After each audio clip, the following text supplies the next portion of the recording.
Wat gee die lewe betekenis?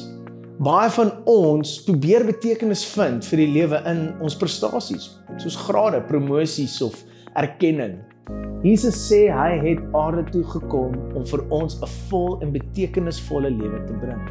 As dit waar is, dan bied hy eintlik vir ons 'n heel nuwe manier van leef.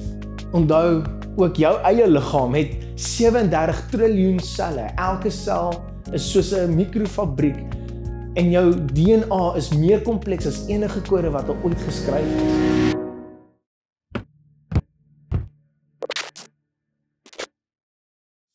Het jy al ooit gewonder of daar nie dalk meer is in die lewe as wat jy tans ervaar nie? Ons leef in 'n wêreld wat soveel vir ons bied. Sukses, ervarings, verhoudings, vermaak en toegang tot inligting met 'n druk van 'n knoppie. En tog wonder baie van ons in stilte, is daar nie dalk meer nie? Now, This is Life is 'n uitnodiging om van die diep vrae oor die lewe se betekenis te ondersoek. Hierdie reeks is spesifiek gemaak om antwoorde oor liefde, doel en sin in die lewe te beantwoord.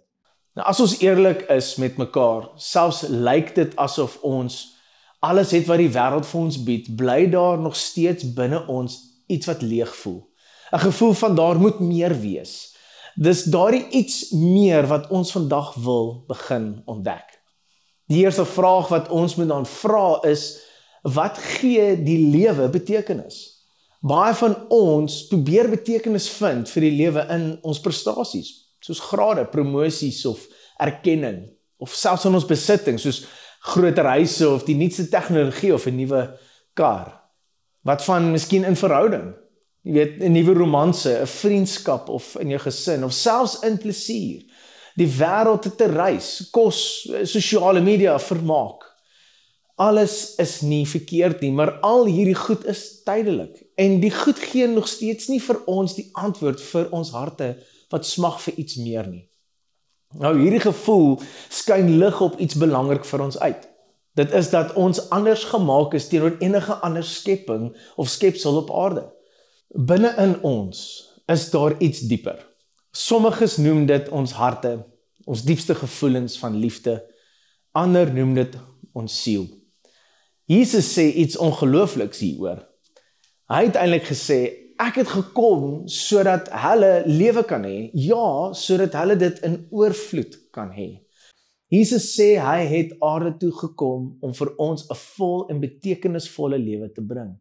As dit waar is, dan bied hy eintlik vir ons 'n heel nuwe manier van leef. 'n Lewe wat diep en vervullend is. Die vraag is, kan ons dalk in Jesus die antwoord op daardie diep verlange wat in ons harte is, vind? Nou, veronderstel jy gaan op 'n oorseese reis. Jy gaan sien al die mooi plekke, eet die lekker kos, luister musiek en beleef die kulture. Maar die kruks is, as jy enige iemand vra wat op so 'n reis is, wat die beste deel van daai reis was, sal meeste mense waarskynlik sê die feit dat daar 'n persoon wat hulle liefhet, saam met hulle was. Want elke oomblik op so 'n reis wat saam beleef word, is die eintlike rede hoekom die reis so wonderlik is. Nou, dis dieselfde met Jesus. Die volle lewe kom nie uit omstandighede of mooi belewennisse uit nie. Dit kom vanuit 'n verhouding wat ons met hom kan hê en dat ons die lewe saam met hom kan leef. Hoor wat sê Jesus? As jy dors is, kom na my toe en drink. En een wat in my glo, riviere lewende water sal uit sy binneste uitvloei. Dink aan 'n besproeiingsstelsel wat aan 'n oop kraan gekoppel is. Dit is hoe die lewe lyk wanneer jy gekoppel is aan Jesus. Ons het die moontlikheid om altyd by hom vars krag, liefde, wysheid en vrede te ontvang.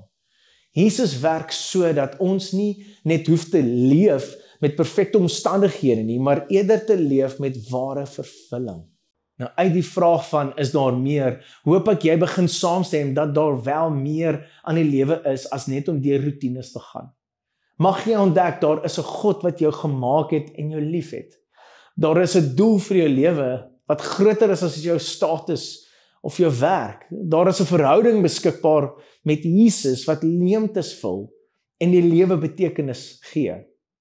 Sien, Jesus nooi jou uit Nie na godsdienst toe nie, maar eerder na 'n vervulde en diep verhouding met hom. Die volgende vraag het jy al miskien aangedink. Is God werklik? Nou, om God te ken begin by een belangrike vraag. En daai vraag is, hoe weet ek God bestaan werklik? Nou, dit is nie logies vir ons om te dink ons kan verhouding met God hê nie, as ons nie glo dat hy regtig bestaan nie. Nou, deur die reeks gaan ons luister na John Simons wat vir ons konsepte verduidelik. Nou, hoor hoe hy die volgende verduidelik.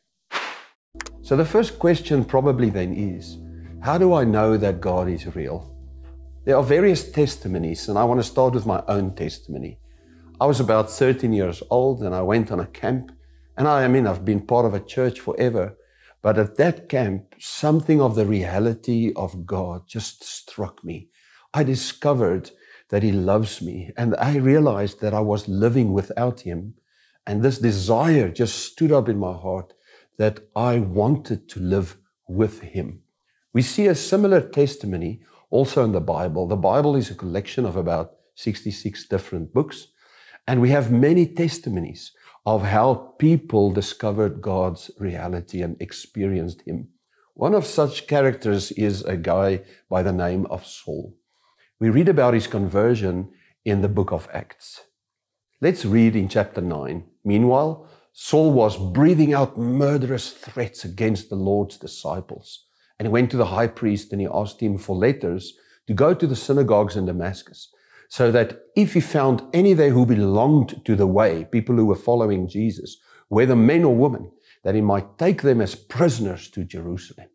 And as he neared Damascus on his journey, suddenly a light from heaven flashed around him.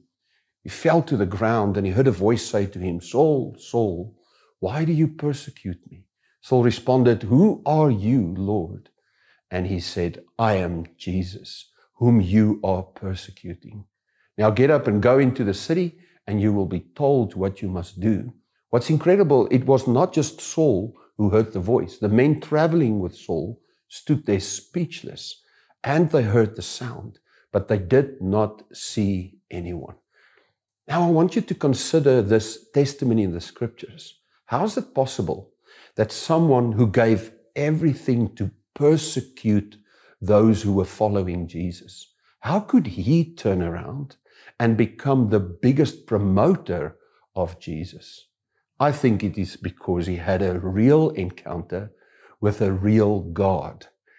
And he knew that he also did not want to live without him anymore.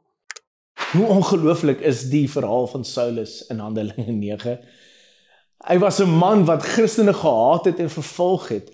Toe Jesus aan hom verskyn het met 'n helder lig en 'n stem uit die hemel wat selfs ander mense kon hoor, wat gesê het, waarom vervolg jy my? Uit hierdie belewenis het Saulus se lewe drasties verander. Saulus, wat later bekend was as Paulus, het meeste van die Nuwe Testament geskryf. Dit staan dan juis as testament van die krag van die regte ontmoeting met 'n regte God. Paulus het later in sy lewe geskryf in Filippense 3 vers 8. Hy sê die volgende, ek beskou alles as waardeloos in vergelyking met die oneindige waarde van die kennis van Christus Jesus, my Here. Wat ons besef uit hierdie storie is, dat 'n persoonlike ontmoeting met Jesus verander alles van jou lewe. Wat dit nog beter maak is dat ek en jy kan ook hierdie beleef in ons lewens. Dit hoef nie eers so dramaties te wees soos Paulus se ontmoeting nie. Dalk het jy al 'n sagte stem gevoel, 'n trek in jou hart, 'n oomblik van duidelikheid. Dit kan net miskien die begin wees van jou ontmoeting met Jesus, die God wat werklik is. Nou jy het miskien ook al gevra, is geloof in God net wensdenkery? Dit is 'n vraag wat jy mag vra. Maar ek wil jou vra, kyk rondom jou. Het jy al 'n sonsondergangs gesien oor die bosveld? Stil gestaan in verwondering? Het jy al na die sterre gekyk en gevoel jy is klein, maar jy is wel gesien? Nou, dit is nie by toeval nie. Dit is 'n bewys van 'n goddelike ontwerp wat die orde en die skoonheid uitbeeld van God se skepingskrag. Onthou, ook jou eie liggaam het 37 triljoen selle. Elke sel is soos 'n mikrofabriek en jou DNA is meer kompleks as enige kode wat er ooit geskryf is. Ek wil jou vra, hoe kan dit per ongeluk gebeur? Is daar nie dalk 'n moontlikheid dat daar wel 'n skepper agter alles van hierdie is nie? En wat van die hinkering binne-in jou? Jou verlange na liefde, na sin, na ewigheid. C.S. Lewis, 'n bekende skrywer, het gesê, "Creatures are not born with desires unless satisfaction for those desires exist." In Afrikaans, geen wese het 'n begeerte tensy daar iets is wat daardie begeerte kan bevredig nie. Nou, jou verlange na meer is omdat jy so gemaak is. Gemaak met 'n begeerte om meer uit die lewe te kry.